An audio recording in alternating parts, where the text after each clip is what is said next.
কিছুদিন ধরে আমি বিভিন্ন এলাকায় গ্রামে গিয়ে অবজারভেশন করার চেষ্টা করেছি নির্বাচনী হাওয়া আসলে কোন দিকে। কারণ ফেসবুকে ভোট আইডিদের যে অবস্থা, তারা ভোটের আগেই যেন তারা নির্বাচিত হয়ে গেছে এমন একটা হাইপ তুলেছে। সেজন্য চেষ্টা করতেছি একটু ভোটের আবহাওয়াটা কোন দিকে জানার জন্য।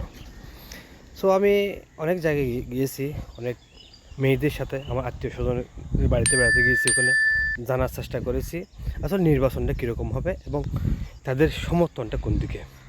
এবং যেখানে যেখানে গেছে প্রত্যেকজনে আমাকে বলার চেষ্টা করেছে ওখানে নাকি বোরকা ভরা কিছু মহিলা গেছে, চেহারা দেখায় না, বোরকা ভরা কিছু মহিলা গেছে ওখানে।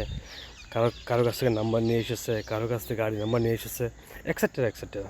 তো ওদের কাছ থেকে জানতে চাইলাম যে আপনারা কোন দিকে আছেন। আসলে বিশ্বাস করেন, এদের কথা শুনে মনে একটা শান্তি পেলাম, আমার মনে একটা আশা জাগলো। তবে এতটুকু বলতে পারি, তারা যে হাইপটা তুলেছে সাতকানিয়া লোহাগাড়ায়, যে মেয়েদের ভোটে তারা নির্বাচিত হবে, মেয়েদের ভোট এদেরকে ছাড়া অন্য কাউকে দেবে না, এই আশাটা যেন মানে আমি মনে প্রাণে বিশ্বাস করেছি এবং মনে প্রাণে বিশ্বাস করি এই আশাটা তাদের পূরণ হবে না।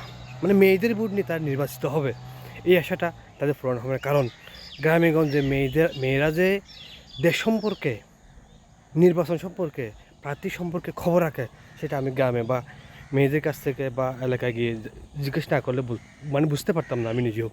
তারা যে দেশ সম্পর্কে এবং এলাকার মানুষ সম্পর্কে যে খবর রাখে। সব বিএনপি ভাইয়েরা, সাতকানিয়া লোহাগাড়া বিএনপি ভাইয়েরা, চিন্তার কোনো কারণ নেই, নিশ্চিত থাকেন জিত জয় আমাদেরই হবে ইনশাল্লাহ।